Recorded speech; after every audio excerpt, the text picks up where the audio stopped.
সেখানে তাদের কর্মসূচিতে তারা বিভিন্ন জেলা উপজেলাগুলোতে যেখানে জুলাই গণঅভ্যুত্থানে বা জুলাই আন্দোলনে যারা শহীদ হয়েছেন তাদের সেই গ্রামের বাড়ি সহ সেই জায়গাগুলোতে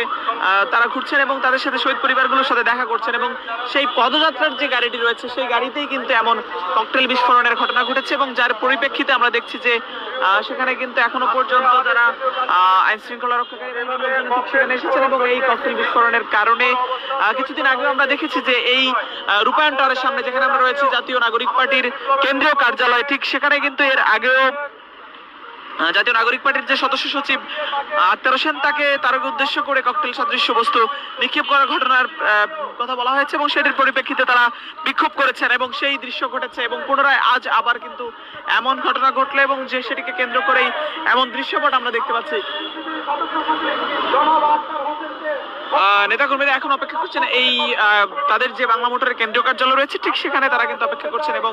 তাদের পক্ষ থেকে বলা হচ্ছে যে এই তাৎক্ষণিকভাবে কিন্তু তারা জড়ো হয়েছেন এমন ঘটনার পরিপ্রেক্ষিতে সেটি আমরা দেখতে পাচ্ছি।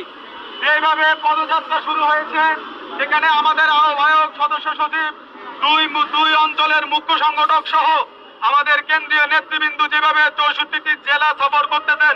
এবং সেটাকে কেন্দ্র করে সাধারণ মানুষের যে অংশগ্রহণ, স্বতঃস্ফূর্ত অংশগ্রহণের মধ্য দিয়ে সারা বাংলাদেশে এনসিপি কে নিয়ে যেভাবে মানুষের জোয়ার উঠেছে সেটাকে কেন্দ্র করে জনগণের মধ্যে একটি ভীতিকর অবস্থা তৈরি করার জন্য এনসিপির সর্বস্তরের নেতাকর্মীদের মধ্যে মনোবলকে নষ্ট করে দেওয়ার জন্য, তাদের সাংগঠনিক ভিত্তি দুর্বল করে দেওয়ার জন্য এইভাবে ককটেল এবং বোমা বিস্ফোরণ করে যে ষড়যন্ত্র এবং অপতৎপরতার চেষ্টা করা হচ্ছে, আমরা বলে দিতে চাই বিপ্লবীরা বেঁচে থাকতে আপনাদের এই অপচেষ্টা সফল হতে দিব না ইনশাআল্লাহ।